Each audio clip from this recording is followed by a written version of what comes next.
and they were just like, hey, if you don't like either party or, whatever your political background, feel free to join us. So it's been 3 years. And the point of the club is that regardless of your political background, be it, centrist or true independent or even like communist, libertarian, conservative, whatever, it's really nice to see like other people's points of views, especially if they're like not within your bubble. So yeah, that's what we're about. That's Avinash Bakshi, one of 2 college student guests on The Purple Principle today. Both are working to bridge polarization in the U.S. Avinash is president of the Penn State College Independents, and a bit of civil fresh air in our partisan nation, maybe also a ray of hope for a less polarized future. I'm Robert Pease. And I'm Emily Corsetti. And there are hundreds, if not thousands, of young Republican and young Democratic clubs on college campuses throughout the country. But there are only a handful of independent ones. My interview with Avinash explores how important that can be on a partisan college campus. Our second special guest, Tyler Swanson, has been working against partisanship with, very literally, bipartisanship. He's the founder of the Bipartisan Post, a blog born from a formative experience in Washington, D.C. that became a newsletter and then a podcast as well. I have my bipartisan roots in my experience with the United States Senate Youth Program, which I attended in March of 2019. And the theme of the week is bipartisanship and kind of breaking down the barriers in the political conversation. Ever since I had spent that week in DC with the United States Senate Youth Program, I had in the back of my mind that I need to do something to contribute to bipartisanship and to contribute to healing this political divide in our country, because it was starting to concern me more and more. In the second part of this episode, we'll hear from Tyler, who ended up starting and growing the Bipartisan Post while a student at the University of Illinois Champaign-Urbana. First, though, Emily, what should we listen for in your interview with Avinash, who is the president of the Penn State College Independents? Well, you're going to hear a lot of maturity, self-awareness, and most of all, civility, as in the ability to discuss political topics calmly and rationally. And I take it that was a pretty nice change of pace for you. For me personally, it was really refreshing after all the frustrating and anxiety-ridden conversations that I attempted to have with other students while I was recently in college, many of whom are still incapable of having a civil conversation about politics. So stay tuned to this episode of The Purple Principle if you could use a bit of civility. Let's start off hearing from Avinash about the political environment at Penn State, home to 40,000 undergrads in one of the country's most pivotal swing states. So in terms of campus politics, like most college campuses, it does have a liberal lean. However, I will say that because the surrounding area around Penn State is very rural PA, there is a good healthy conservative discourse within the campus. If I were to split it, I would say it's like a 70-30 split where 70% are liberal and 30% are conservative.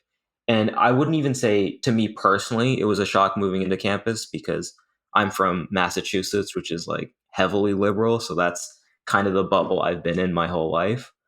But yeah, I know for me personally, getting out of my bubble and talking to people I don't usually talk to for certain issues is really important.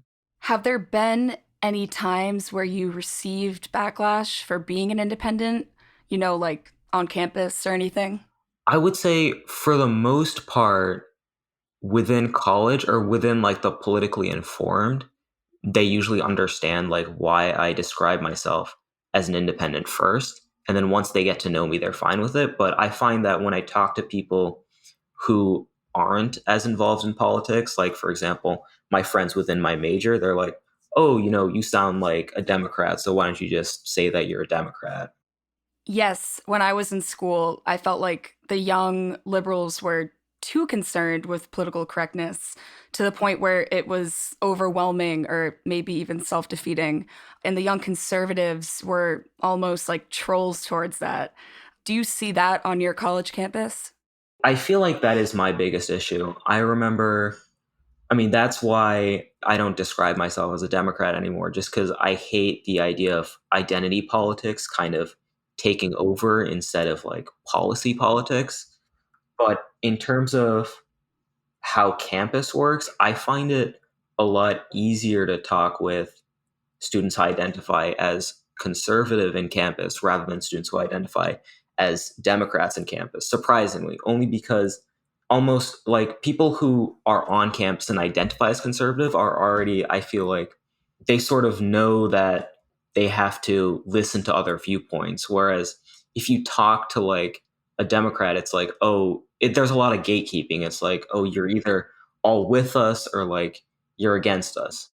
So then, what is your biggest fear in terms of the future of our democracy based on how you've seen the two parties and the two-party system in action? I would say that my biggest fear is definitely like it stays this partisan. But I mean, again, it just all comes down to encouraging people to go out and vote and encouraging people to be more informed. And even more than just the presidential elections, it's the local elections that matter too, as well. Even more so because less people vote on it. So, as the president of Penn State College Independents, what is your hope for the future of that group specifically? I do see like a growing cohort of people who like actually do want to, register with college independence or like talk to people with different viewpoints. I know as a club, like we've grown massively over the past couple of years. Now I would say that we have 30 to 40 regular in-person members. And then on our email list, we have 200 or so people, which is amazing because back when I joined the club or even like a couple years prior, it was only, 8 people meeting up and talking about issues. I hope we maintain this growth that we've had for the past couple of years. And can you tell us about some of your biggest challenges as the president of this group? So, the biggest challenge by far has been trying to get events with Democrats and Republicans. And an even bigger challenge is trying to get them, to come together for a debate because it used to be that they would be fine debating each other. But now recently, both groups are like, we don't even want to show up to debate about policy. I think that parallels our society in a lot of ways as well. I mean, individually, they're not bad people. I have friends on both sides of the aisle. It's just like as a group, it's very tough to work with them because they're all about promoting their own club and not about like reaching across the aisle. It is what it is, and nothing I can do about it. That was Avinash Bakshi. He's president of the Young Independents on the Penn State campus and a refreshingly calm and civil voice among young Americans today. So, Emily, as you spoke with Avinash, any insights from previous guests come to mind? Quite a few, but one pretty strongly, and that was Dr. Abigail Marsh from our Heard from the Herd episode. Well, I should emphasize I'm not a political scientist. That said, yes, absolutely. Somebody who doesn't strongly identify with one political party or the other to a degree that they sort of view political life as this black or white thing. Yes, they should have a very different way of thinking about people on either side of the political gap. They'd be able to consider the possibility that there are people who think differently from themselves, but who might have reasons to think the way they do. Things are complicated. You don't always understand other people's interior lives that well. Somebody might believe something totally different from me, but they might have a reason that even if I don't agree with it, I would at least understand how they got there if I had a conversation with them. And Avinash seems to be able to have those conversations. Yep, definitely on point. For me, it also brought up an interesting bit of research from Dr. Tom Riley, former chancellor of the Nevada State University system. He was a featured guest on episode 3, The 40 Million Missing. And his finding was that even being friends with an independent can moderate extreme media consumption and viewpoints. So individuals tend to live in this bubble of more conservative leaning individuals looking at news sources that reinforce their worldview versus liberals. And this has been pretty well documented.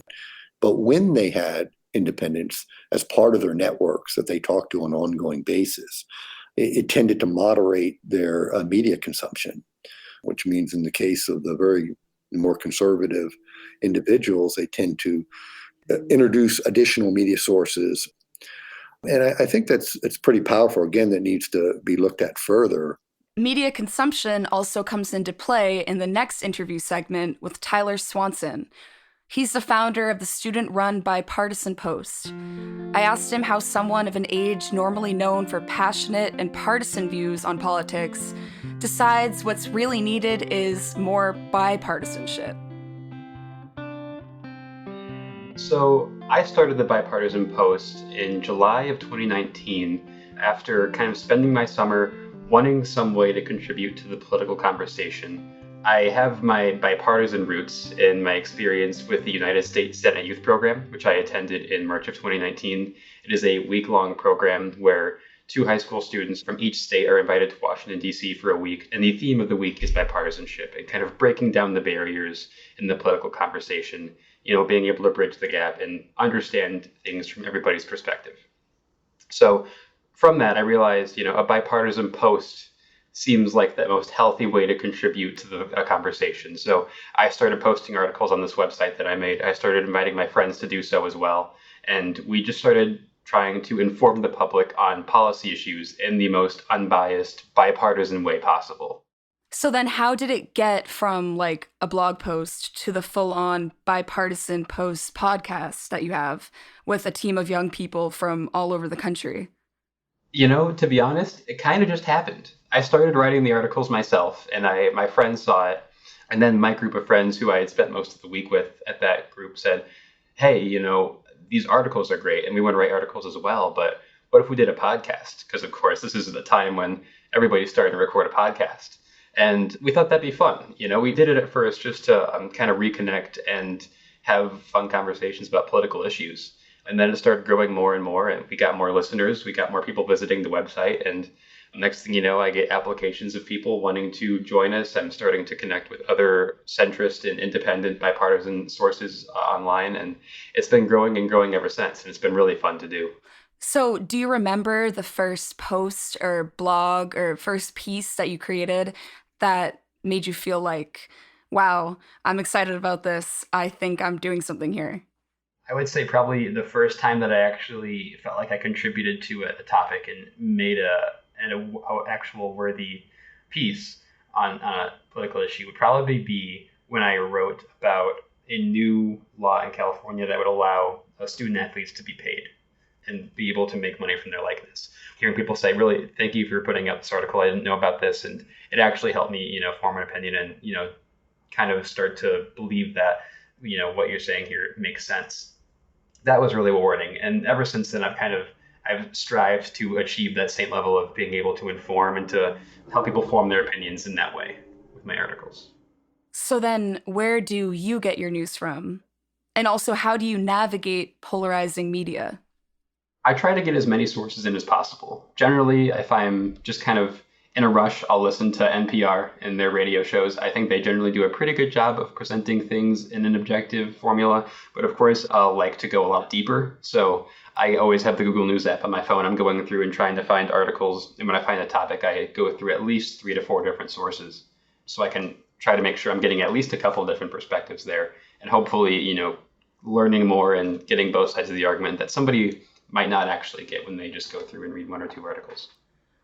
Has there been any eye-opening moments in the other direction where somebody responded to what you were doing in like a shockingly partisan or emotional way?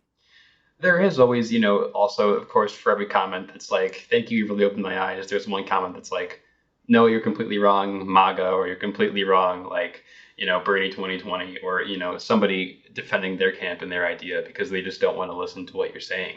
And, that's always a little discouraging too, because, you want to make sure that you are helping and not hurting the conversation. But I feel like the value of opening someone's eyes to a topic and informing them is much better than anything that a political extremist or a partisan could take away. So what is your biggest goal that you hope to achieve through the Bipartisan Post? I really hope to be able to expand it to more than just a website and a podcast. That would be ideal, and I think the most productive way to expand our conversation. Of course, the members that we have most active on our site are from everywhere. We have students at Harvard, we have students at Oklahoma State, students at Troy, at Center College in Kentucky, all across the country. And there's always a way to expand further. I would love to see, bipartisan post groups become prevalent on campuses where, they're actually helping to facilitate political discussion and debate. And I would like to see more platforms like the Bipartisan Post that present issues in a nonpartisan way, with people kind of being able to read it and formulate their own opinion, become more prevalent in society as a whole. That was Tyler Swanson, one of two featured 20-somethings working against polarization. Tyler founded the Bipartisan Post and podcast while a student at Champaign-Urbana. And Emily, as I listen to Tyler, I'm thinking about what Dr. Dominic Stasua told us in episode 5 about the rise of partisan broadcast news.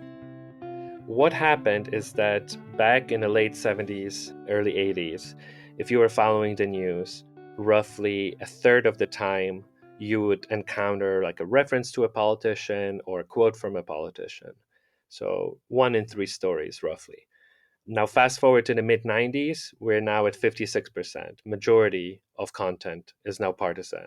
Fast forward to 2016, now it's 2/3, it's 67%. So now, essentially, it's not just people who are in the echo chambers who are exposed to hyperpartisanship. It's everybody that even residually follows the news. And, that turns off a lot of people, especially the kind of pure independents who are going to get turned off by politics. And there's also that advice that we got from Dr. Robert Elliott Smith in episode 7 on polarizing algorithms and avoiding echo chambers within social media. I think the most important things you can do are don't just like and share on headlines. Read the actual article. Try to reflect more and try to add as sophisticated a human comment as you can. Rehumanize as much as possible your interactions. And this is a controversial one, is try to unblock people. Try to ease off that a bit, because our studies have definitely shown that opening up the connectivity effectively allows the information not just to flow to you, but to flow beyond you. I would advise that people be more human and try to open up your channels of communication to other people, because you're a part of the way the network is structured. And if you change your network structure, you're changing it for many, many people, not just for yourself. In their own ways, the Bipartisan Post and the Penn State College Independents are creating better connectivity in our not-so-united states. Special thanks then to both guests today, Avinash Bakshi and Tyler Swanson, and best of luck to them in their efforts. We'll be taking a short holiday break here before launching our next new episode soon after the new year. But next Wednesday, December 30th, we'll relaunch episode 13, Declaration of Independence, Alaska Style, which is on ballot measure 2, the most ambitious state-level electoral reform in decades. But we have some new info to add. Alaska Ballot Measure 2 has now officially been certified and will become law in 2021. Alaska will then become the first state in the country to have a single, unified, open primary with top 4 ranked choice voting for statewide elections. These reforms could help hold off partisan gridlock in our nation's most indie-minded state, and it could also possibly serve as a model for other states. Happy holidays to all our listeners, independent, nonpartisan, bipartisan, or just plain curious about life beyond the two-party death spiral. This is Robert Pease from the Purple Principal team.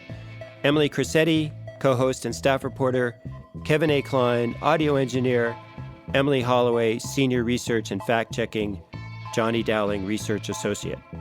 Our original music is composed and created by Ryan Adair Rooney.